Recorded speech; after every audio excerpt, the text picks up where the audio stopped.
Se você, assim como eu, viu Matrix quando ele estreou, eu tenho certeza que a química do seu cérebro foi permanentemente alterada quando, com alguns minutos de filme, você testemunhou isso aqui pela primeira vez. E detalhe, esse era só o começo, porque mais tarde no filme, a mesma ideia daria vida ao que se tornou uma das cenas mais lendárias do cinema.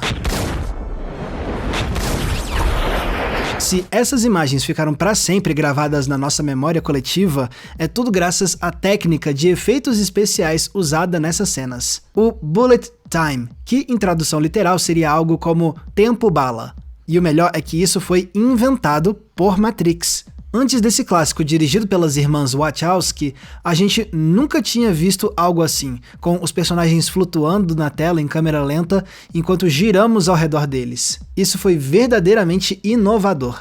E o impacto do Bullet Time e de Matrix foi imediato, com esse longa se tornando um fenômeno da cultura pop, a ponto de rapidamente o Bullet Time ser parodiado por outras obras, além de inspirar outros títulos de ação a criar momentos similares. Mas e hoje? Cadê o Bullet Time?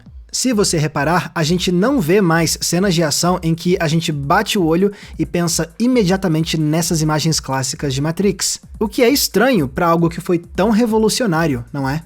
Mas o que exatamente fez o Bullet Time se tornar tão importante? E como foi que eles criaram esse efeito especial? Se a gente investigar a origem de Matrix, as obras que inspiraram esse clássico, os bastidores de efeitos especiais e o legado que essa obra deixou, a gente entende por que a ascensão e o sumiço do Bullet Time são tão fascinantes. E eu prometo que isso tudo vai fazer você enxergar Matrix com ainda mais admiração. Matrix é um caso atípico para Hollywood. Uma história original que não é adaptação de nenhuma propriedade intelectual prévia e criada por uma dupla de cineastas jovens que tinham pouca experiência, as irmãs Lana e Lily Wachowski. Para a Warner, elas primeiro tinham vendido um roteiro delas que acabou virando um filme dirigido por Richard Donner, chamado Assassinos. Em seguida, também para a Warner, elas estrearam como diretoras com Ligadas pelo Desejo, que se saiu bem nas bilheterias. E agora que a Warner tinha estabelecido uma boa relação com a dupla, eles se interessaram no próximo roteiro das irmãs, uma ficção científica muito mais ambiciosa e difícil de produzir, chamada Matrix. Só que como o filme era muito mais desafiador e caro, a Warner ficou mais insegura. Então, para convencer o estúdio, as Wachowski encomendaram um storyboard detalhado do que elas imaginavam, incluindo imagens de cenas em que os personagens pareciam flutuar em câmera lenta enquanto a gente dava a volta neles. E isso era peculiar. Por isso mesmo, as diretoras sabiam que se elas conseguissem filmar isso, a Warner aprovaria a produção de Matrix, porque isso seria algo diferente de tudo que Hollywood já tinha criado antes. Não que a câmera lenta fosse novidade. Ela já vinha sendo usada em filmes de ação fazia muitas décadas em Hollywood. Mas as Wachowski, na verdade, estavam se inspirando em outra parte do mundo, a Ásia. Títulos de ação asiáticos eram alguns dos preferidos das irmãs. O que é compreensível porque é de lugares como Hong Kong e Japão que vieram algumas das técnicas cinematográficas de ação mais fascinantes, na tela grande e na pequena também. Por exemplo, na TV, a série Choruki Sentai Oranger, de 1995, criou uma cena que parece um precursor do Bullet Time, que, beleza, é mais simples, porém ainda muito descolado. Mas o grande nome asiático que inspirou as Wachowski foi o de John Woo, o cineasta que moldou os filmes de Hong Kong que misturavam artes marciais e armas de fogo. O estilo de Woo era um de ação altamente estilizada, e uma das técnicas favoritas dele era a câmera lenta. A ideia era fazer com que cada tiro, cada morte tivesse um grande peso, ao invés de ser só mais um corpo caindo em meio ao caos acelerado. Era uma mistura de câmera lenta, tiros e artes marciais muito única, e isso ficou na mente das Wachowski, que queriam experimentar com a mesma combinação, mas em outro nível. Então elas foram atrás do artista de efeitos especiais John Guetta para descobrir como fazer isso acontecer. E ele trouxe uma referência crucial para a criação do Bullet Time. O trabalho do diretor Michel Gondry, que andava experimentando com uma técnica chamada view morphing, que interpolava fotos para criar um efeito de movimento tridimensional ao redor de pessoas estáticas, como vemos no clipe que ele dirigiu para os Rolling Stones da canção Like a Rolling Stone. Era um efeito parecido com o que as Wachowski tinham em mente, com a diferença de que elas queriam que os personagens ainda estivessem se movendo em câmera lenta, o que fazia o desafio ficar bem maior. Porque para conseguir esse efeito circular em câmera lenta, seria necessário fazer a câmera girar ao redor dos atores com uma velocidade que era fisicamente impossível para a época. Mas e se, ao invés disso, eles usassem dezenas de câmeras de uma só vez? Essa foi a proposta de Guetta. Posicionar várias câmeras numa disposição circular e fazer elas dispararem em sequência para depois juntar as imagens na edição e criar a ilusão de uma câmera girando ao redor dos atores. Soa simples, mas isso deu uma trabalheira, com a equipe de Guetta usando softwares para mapear certinho a posição exata de cada câmera, lasers para projetar a captação das imagens e, é claro, os fios para segurar o dublê e permitir que ele fizesse a posição correta para a cena de desviar das balas. O resultado ainda precisava de certo polimento, claro. Mas no fim, o teste deu certo e a técnica ganhou um nome oficial, Bullet Time. E ela deu tão certo que a Warner se impressionou, sim, e isso convenceu o estúdio a autorizar a produção de Matrix. Maravilha! Porém, agora que era pra valer, as Wachowski e o Guetta tinham novos desafios, porque elas precisavam aparar arestas e caprichar na finalização, em especial para fazer o fundo da cena, que era com tela verde. Para isso, a equipe de Guetta usou uma tecnologia bem recente da época, que permitia misturar as texturas reais captadas por fotos e aplicá-las com muito realismo em modelos 3D gerados por computador. Com essa mistura, eles conseguiram recriar digitalmente o cenário real do restante da cena com muito realismo, de um jeito inovador. Aí depois ainda tinha todo o trabalho de pós-produção para remover os cabos que seguravam os atores, apagar as câmeras ao redor e mais uns retoques finais. E quando isso tudo foi finalizado, o que as Wachowski tinham em mãos era isso aqui.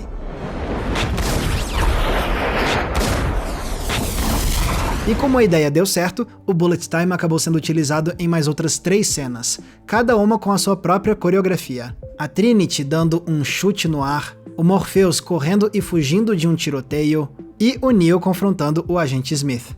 Movimentos diferentes, cenários diferentes, mas sempre com a mesma lógica do tempo desacelerando e a câmera girando ao redor dos personagens. Era oficial. O Bullet Time não só tinha dado certo, como era agora a grande assinatura cinematográfica desse tal de Matrix. E que assinatura! O Bullet Time foi hipnotizante por uma série de motivos. Primeiro, pelo ineditismo. Como a gente já viu, a câmera lenta já era usada há muito tempo. Artes marciais também não eram novidade. Movimento circular de câmera, mesma história. Mas as 3 coisas juntas de uma só vez? E mais, com os personagens em câmera lenta enquanto nós nos movemos com a câmera rapidamente? Essa mistura de rápido e devagar, não, o cinema nunca tinha criado nada igual.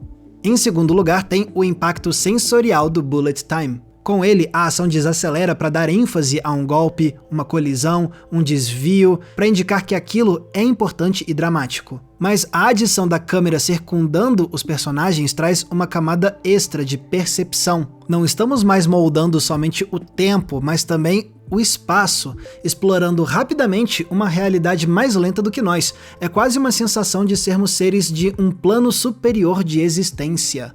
E por último tinha o fato de que isso tudo foi usado não só para criar uma cena descolada, mas também para enfatizar os temas do roteiro.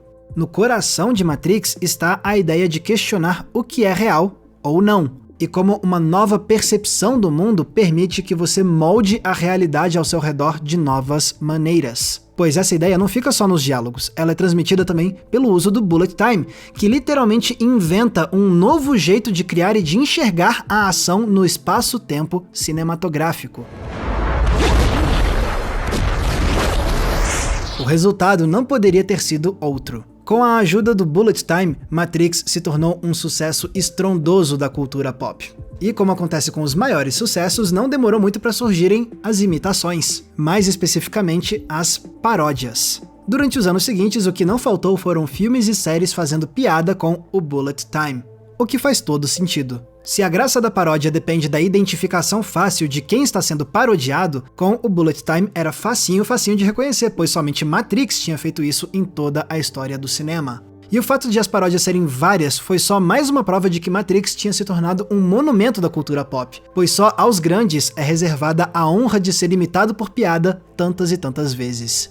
Porém, ao mesmo tempo, isso criou um certo desafio para o próprio Matrix, porque quando chegaram as continuações da franquia, muitas dessas paródias já tinham sido lançadas. Então não dava para só replicar o Bullet Time original nos novos filmes, porque agora, depois de tanta piada, o senso de novidade e talvez de seriedade já tinha se esgotado. Então as Wachowski tiveram que encontrar novos usos para o Bullet Time, explorando enquadramentos e coreografias de luta diferentes para manter a identidade estética do Bullet Time, mas sem parecer mais do mesmo. E não foi só Matrix que evitou replicar o Bullet Time original tintim por tintim. Outros filmes também se viram nessa posição. Afinal, se a técnica fez tanto sucesso, era normal que outras produções quisessem experimentá-la de forma séria. Mas tinha alguns problemas. Primeiro que, como já vimos, criar uma cena dessas era extremamente trabalhoso e nem toda produção tinha os recursos ou a disposição para fazer todo esse processo meticuloso e detalhado. E, em segundo lugar, corria-se o risco de fazer algo parecido demais com o primeiro Matrix e receber acusações de falta de originalidade. Não que alguns filmes não tenham tentado. Um bom exemplo é o de A Senha Swordfish, no qual o Bullet Time é usado não para girar ao redor de um personagem, mas sim para fazer a gente explorar todos os cantos de um cenário e ver uma explosão e seus efeitos por vários ângulos distintos. Então a gente tem o mesmo senso dramático de ver a ação com um trabalho de câmera diferenciado, mas sem pensar imediatamente no Neo desviando de balas. Já outros filmes tentaram fazer algo similar de um jeito mais simplificado, numa vibe meio a gente tem Bullet Time em casa. Por exemplo, em As Panteras. Na cena com as motos, temos alguns trechos que emulam o efeito do Bullet Time sem ser um Bullet Time propriamente dito, com planos mais curtos e personagens mais estáticos do que se movendo em câmera lenta. Já outras produções tentaram remeter ao Bullet Time só colocando um plano de câmera lenta com uma bala voando, mas sem usar as técnicas aplicadas em Matrix. Como se ter um projétil e slow motion juntos já fosse o suficiente para fazer a gente pensar no famoso tempo bala. E, na verdade, talvez esse tenha sido o maior legado que o Bullet Time tenha deixado para o cinema hollywoodiano dos anos 2000, a experimentação com a câmera lenta. Já que recriar o Bullet Time original era muito trabalhoso e caro, cineastas foram forçados a pensar em usos diferentes da câmera lenta para tentar criar o mesmo senso de fascínio, mas com um nível de produção menos exigente. E disso nasceram experimentos diversos. Em O Procurado, eles também usaram a combinação do slow motion com projéteis, mas para criar imagens bem únicas graças ao conceito estapafúrdio e divertido do roteiro de que os personagens conseguem dar curva nas balas que disparam. Não é exatamente um bullet time, mas segue a mesma lógica de dobrar o tempo e o espaço para criar cenas de ação altamente estilizadas. Precisamos mencionar também o Zack Snyder. Com 300, ele criou uma das suas assinaturas visuais. A câmera lenta intermitente, com as lutas desacelerando brevemente, para depois ficarem mais rápidas, depois mais lentas de novo, era um jeito de criar um ritmo muito específico para as coreografias de ação, e usar o slow motion como se fossem sílabas tônicas de movimento, ressaltando qual instante deveria ter mais destaque. Tudo isso em nome da estilização também. E não dá para esquecer na década seguinte o que talvez seja um dos melhores descendentes do Bullet Time. A cena do Mercúrio em X-Men, Dias de um Futuro Esquecido. Nela, o personagem velocista percorre o espaço enquanto tudo ao redor dele se movimenta em câmera lenta, para mostrar a perspectiva dele enquanto ele está no seu modo mais rápido.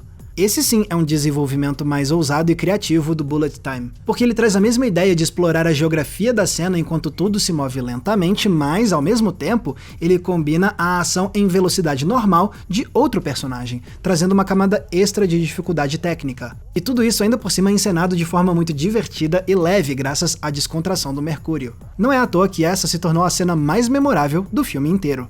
Fora isso, o avanço na computação gráfica também permitiu a criação de cenas como essa de Deadpool, na qual personagens digitais, porém fotorrealistas, podem facilmente ser criados para ficarem congelados ou se moverem lentamente enquanto a câmera explora a cena. Então se a gente não vê mais cenas de bullet time nos filmes e séries, não é à toa. Esse ainda é um processo muito trabalhoso de se fazer, por mais que a tecnologia do cinema tenha evoluído muito e hoje em dia seja bem mais fácil de reproduzir o bullet time. Basta ver o vídeo do canal Corridor Crew, no qual eles recriaram o bullet time original. Eles conseguem, mas fica evidente que esse ainda foi um processo muito difícil de fazer, apesar das novas tecnologias. E para além da dificuldade técnica, o bullet time original acabou não sendo reproduzido à exaustão justamente pelo quão associado ele é à Matrix, e ninguém quer parecer que tá só fazendo uma cópia sem criatividade do clássico das Wachowski. Mas a gente ainda vê o efeito cascata do bullet time, seja com os já citados experimentos com câmera lenta nos filmes, ou com séries de TV explorando ideias similares em cenas que não são de ação, ou até mesmo com vídeos glamurosos de tapete vermelho feitos com câmeras ultramodernas de altíssima velocidade para criar instantes virais das celebridades nas redes sociais. E aí acontece algo curioso. Como o bullet time original não tem mais imitações há muito tempo, sejam elas cômicas ou sérias, a consequência é que mesmo depois de décadas, essas cenas aqui de Matrix continuam parecendo absolutamente únicas. E mais, até hoje ver esses instantes deixa a gente de queixo caído porque esse efeito especial não envelhece. Em pleno 2026, o bullet time não parece datado. Pelo contrário, ele ainda faz a gente pensar como diabos eles fizeram isso. Não é exagero nenhum, portanto, dizer que o bullet time de Matrix é um divisor de águas no cinema. Poucos são os efeitos especiais que conseguem fazer um filme inteiro ser aprovado para produção só pelo mérito da sua inovação técnica. Poucos são os efeitos especiais que conseguem abalar toda uma indústria, apresentar uma nova forma de filmar ação cinematográfica, explodir a mente do público ou inspirar incontáveis paródias e experimentações similares. E, mesmo assim, nunca ser igualado por nenhum outro filme, a ponto desse efeito especial ser para sempre associado a somente uma obra. O bullet time é de verdade um raro fenômeno da história de Hollywood, daqueles que combinam vários elementos que já tínhamos visto 1000 vezes, mas apresentando tudo isso sob uma perspectiva nova e deslumbrante, como sempre acontece com as melhores inovações. Então, ainda bem que as irmãs Wachowski e John Guetta insistiram na visão delas para criar o que parecia ser impossível. Foi graças a isso que ganhamos algumas das cenas mais inesquecíveis de todos os tempos, que nos fizeram vibrar e que nos abriram os olhos para uma nova realidade do que a ação de cinema poderia ser. Uma revelação digna de quem sai da Matrix. Galera, muito obrigado por terem conferido o episódio de hoje. E lembrando, se vocês querem ajudar a manter o Entre Planos no ar, vocês têm algumas opções. A primeira delas é o botão de valeu demais que tá aqui embaixo, porque ele é tipo uma gorjeta que você deixa pra gente nesse vídeo aqui. Mas se quiser ajudar com um valor mensal, aí você pode entrar na nossa comunidade de apoiadores do Entre Planos no Apoia-se e ganhar acesso a conteúdos e eventos exclusivos. Tem recomendações de filme toda semana no inbox do seu e-mail, grupo fechado, lives exclusivas e também o nosso Cineclube Entre Planos, para a gente debater um filme por mês juntos via videoconferência. Para ter acesso a isso tudo e fazer parte dessa comunidade, é só clicar no link aqui embaixo na descrição. Lembrando também que se quiserem me acompanhar nas redes sociais, é muito fácil, basta me procurarem usando os nomes que estão aparecendo aqui embaixo de mim. Mais uma vez, muito obrigado pela audiência, um abraço e até a próxima sessão.